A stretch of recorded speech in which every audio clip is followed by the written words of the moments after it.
At its peak, one American company ran more than 5,000 drugstores. By sheer store count, it was the largest drugstore chain in the country. And by the summer of 2025, every one of those stores was gone. The whole company liquidated, sold off to pay what it owed. Here's the strange part. It didn't die because Amazon outsmarted it, or because the competition was simply better. It died from a decision it made about itself, at the exact moment it was finally winning again. It starts with one man, broke and out of options. His father died in the Depression, leaving the family almost nothing, and he clawed his way to a law degree on the GI Bill. Then a quiet change in the law let stores discount their prices for the first time, and he saw it before anyone else. He opened one small shop in a working Pennsylvania town, 1,700 square feet, selling cheap health and beauty goods to people counting their dollars. In its first year, that one store blew past every expectation. His name was Alex Grass. The company he built became Rite Aid. But there's one deal buried in this story, signed at the worst possible moment, that turned the comeback into a slow-motion collapse. By the end, you'll know exactly what it was and the number it left behind. So subscribe, because we're working through the biggest self-inflicted collapses in business, one at a time. Now let's go back to where it started. That first store opened in 1962, the year discounting became legal, and Alex Grass stocked it with the unglamorous things people actually buy every week: shampoo, aspirin, stationery. The bet was simple: sell it for less, sell a lot of it.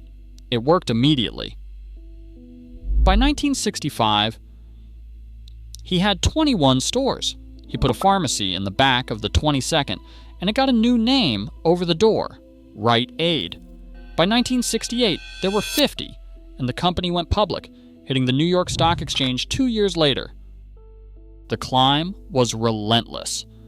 By 1983, Rite Aid was doing more than $1 billion a year in sales. By the mid-1990s, it had more than 4,000 locations. Here's what almost everyone gets wrong. We remember Rite Aid as the third-place chain, always behind CVS and Walgreens. But by store count, for years, it was the biggest drugstore chain in the United States, not number 3.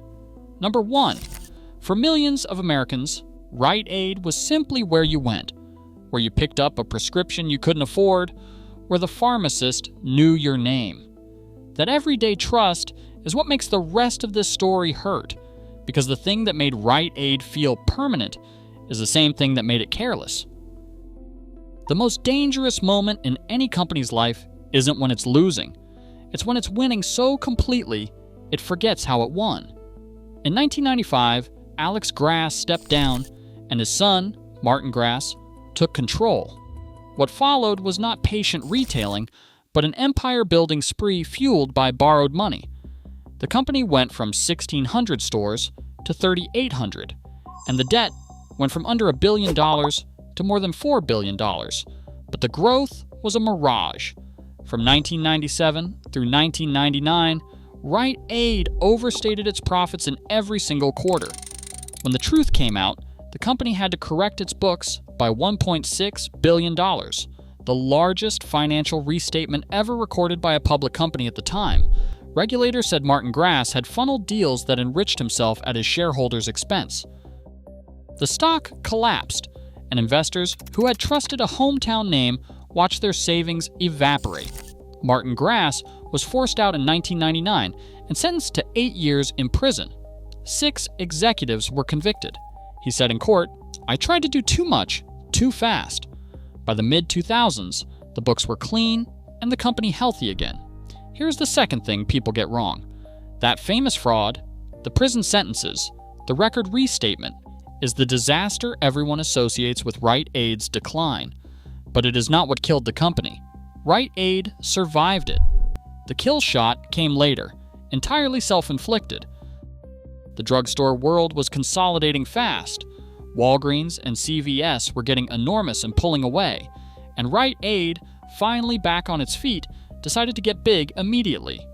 So here's the deal teased at the start, the one that turned the comeback into a collapse. In 2007, Rite Aid bought the Brooks and Eckerd drugstore chains, 1,854 stores, from a Canadian company called the Jean Coutu Group, and made Rite Aid the biggest chain on the East Coast and pushed it past 5,000 stores, its all-time high. The price was around $3.5 billion in cash and stock. The timing could not have been worse. Rite Aid borrowed heavily, then walked straight into the financial crisis of 2008, carrying that load. The acquired stores never performed. In its fiscal year, 2009, Rite Aid took a single write-down of $1.8 billion on that purchase and posted the worst loss in its history. Not 1.8 million, 1.8 billion, on a deal it had chosen to make. And the company never escaped that debt. In 2015, Walgreens agreed to buy Rite Aid outright in a deal worth more than $17 billion, a rescue that would have ended the story cleanly. Regulators killed it. Instead, Walgreens picked off 1,900 of its stores for around $4 billion, leaving a smaller, weaker Rite Aid behind. Then came the opioid lawsuits and a debt pile that hit $8.5 billion. Bankruptcy in 2023, a brief emergence in 2024, and in 2025, a second bankruptcy and total liquidation. None of this was inevitable. The comfortable version says Rite Aid was killed by Amazon, by online pharmacies. That is wrong, because its two biggest rivals stood in the exact same storm. CVS and Walgreens faced the same online competition, the same shrinking margins, the same customer. They did not die. CVS spent roughly $70 billion buying an insurance company and reinvented itself as a healthcare business.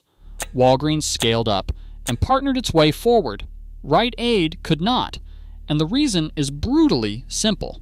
For more than 15 years, it was spending its money servicing debt from a deal signed in 2007, instead of reinventing its stores. The competitors invested in the future. Rite Aid paid for its past. This is not just a Rite Aid story. The same pattern, growth chased with borrowed money, scale mistaken for strength, is running right now inside brands you shop at every week. You just cannot see the debt from the parking lot. Alex Grass built Rite Aid for ordinary Americans, and for 30 years he ran it that way. He died in 2009, the very year his old company posted its largest loss ever from a deal he had nothing to do with. He built it to last. The men who followed leveraged it to death. That is the whole lesson. A giant did not get murdered. It signed its own death warrant, one ambitious deal at a time. Tell me which moment hit hardest. The kid who built it from one store, the son who went to prison, or the 2007 deal that doomed it? Drop it in the comments and subscribe, because this is one in a series on the empires that destroyed themselves, and the next one is a name you'll recognize.